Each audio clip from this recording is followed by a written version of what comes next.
We'll Stu's Wrexham Saturday. You know, a club that's added big in January and added big in the summer too. Clubs sort of polar opposite stature to us.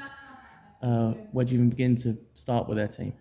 Yeah, look, they've got quality all over the pitch, and so they should. They're a team that's got the same ambition as Notts County when we played them the other week. They've got the same ambition as Stockport's.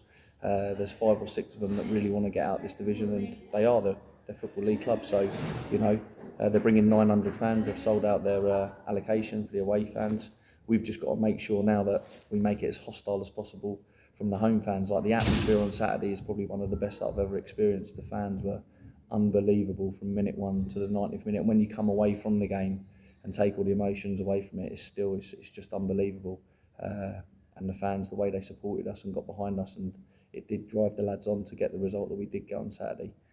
But going back onto Wrexham, it's going to be a really difficult test in different ways. They've brought in a target man in Ollie Palmer now from AFC Wimbledon, so they can go a little bit more direct into him and then play off of him, which they do like to do.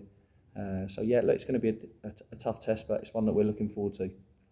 And you said Tuesday night was called off. Is it disappointing where, you know, we're on a good run, you want to keep the momentum going, but then you have the flip side where, you know, players have got some rest into their legs for this busy period? Oh, definitely. Look, you just said it there. You've kind of answered the question. It's exactly that it's disappointing to not keep the run going and the momentum.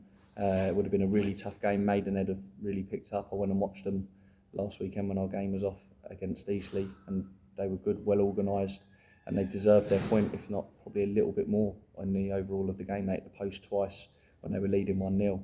So, you know, they could have gone 2 up. So it would have been a tough game as well, but every game in this league's tough.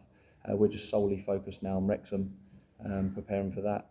And there were sort of quotes around when we played last night and got a point as well. First team to keep a clean sheet there. That Bentosa costs more than our entire budget. I don't know how accurate it is, but it must be pretty near accurate, wasn't it? And they've added again.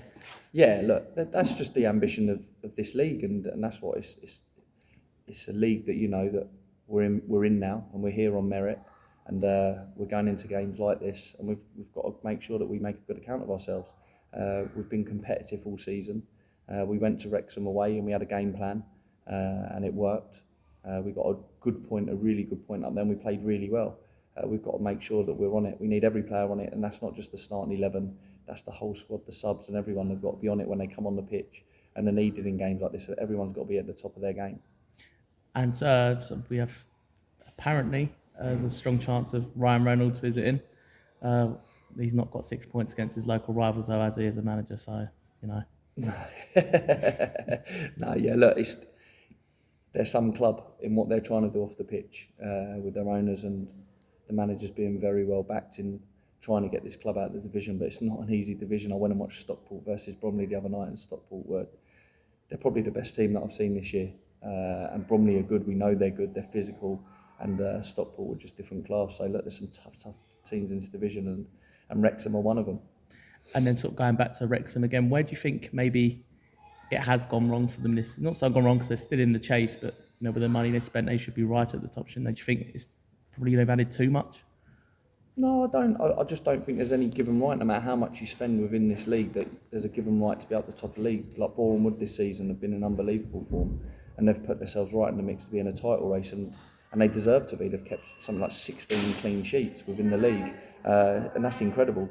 That's what wins you titles, if you can keep that amount of clean sheets, and I think they will be right in the running right the way to the end. So you get that in every league, and there's some other big clubs that have invested probably not as much as them, but as heavily as them, and it takes time for players to gel and bed in together. And look, as long as they come good for them as a football club at the back end of the season, that's all they'll be happy with. If they can get in and around the players or win the league, then, you know, that's what they'll be happy with. And then lastly, so obviously it's impossible to not talk about last Saturday. Just what a day, wasn't it? What a memorable day, and as you know, what an atmosphere. I bet it's probably the best you've probably experienced as Wildstone manager, at least. It's probably the best atmosphere I've ever experienced, if I'm being totally honest, Chris, being involved in football. To have 800 or 900 Wildstone fans singing from literally minute 1 to the 90th minute, and then probably 20 minutes after, with the lads on the pitch. It shows our togetherness as a football club, from the players to the staff to everyone behind the scenes, that everyone's in it together in this football club, and we've all got pulled together. And we said that at the beginning of the season, that we've all got to pull in it together. And our away following this season's been unbelievable in every game. Even when we've took 200 or 300, they've sounded like they did 800. But on Saturday it was just incredible. Like the noise was incredible, and you know the lads put in an unbelievable performance for them, and it was a credit to both on the pitch and off the pitch. Yeah, cheers for that too. Cheers, Chris.